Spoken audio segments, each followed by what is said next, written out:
Assalamualaikum warahmatullahi wabarakatuh. Perkenalkan, nama saya Joni Prastya, NPM 21910004200081. Baik, di sini saya akan memaparkan sedikit materi tentang bahasa Indonesia, karya ilmiah.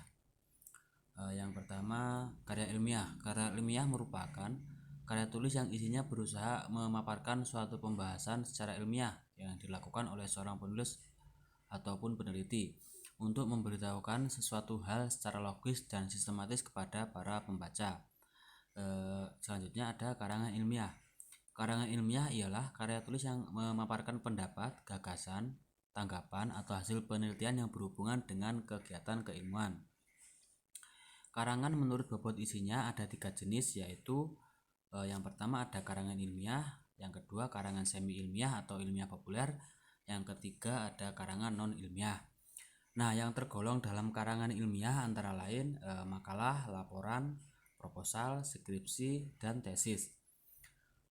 Untuk yang tergolong dalam karangan semi ilmiah atau ilmiah populer yaitu artikel, editorial, opini, dan futur.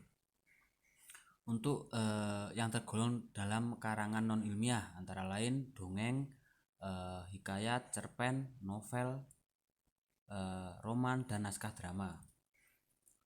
Yang selanjutnya ada ciri-ciri karya ilmiah. Karya ilmiah mempunyai ciri-ciri sebagai berikut. Yang pertama ada logis, sistematis, objektif, netral, menyajikan fakta, tidak pleonastik, dan bahasa ragam formal. Yang pertama ada logis. Logis artinya segala keterangan yang disajikan dapat diterima oleh akal sehat. Yang selanjutnya ada sistematis. Sistematis artinya segala yang dikemukakan atau disusun dalam urutan yang memperhatikan adanya kesinambungan antara penulis dan pembaca. Nah, yang ketiga ada objektif.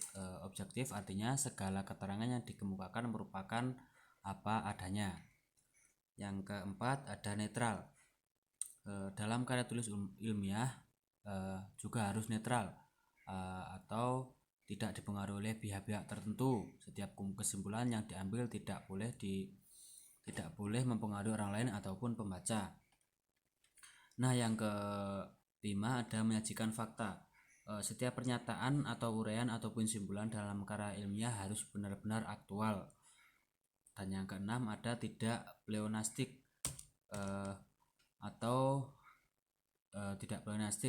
atau maksudnya kata-kata yang digunakan tidak berlebihan alias berbelit-belit, jadi langsung kepada inti pokok bahasan tersebut.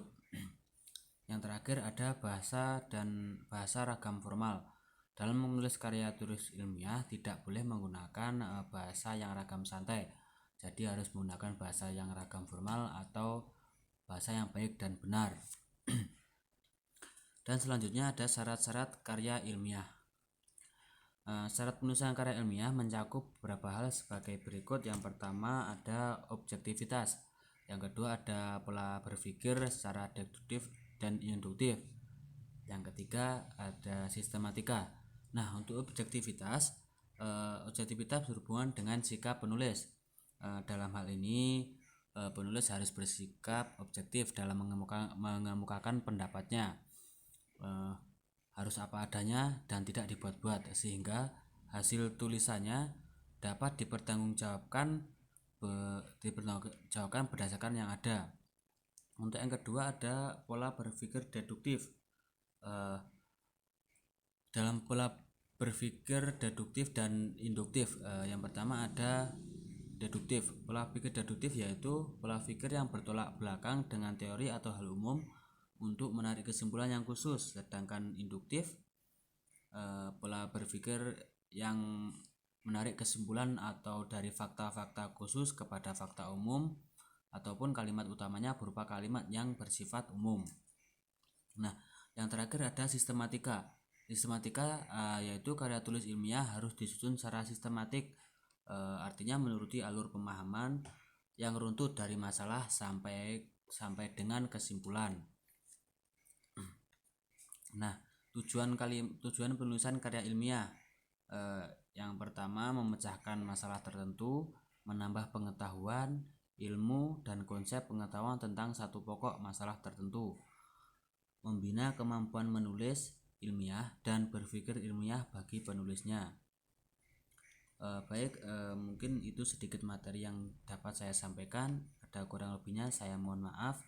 Saya akhiri. Wassalamualaikum warahmatullahi wabarakatuh.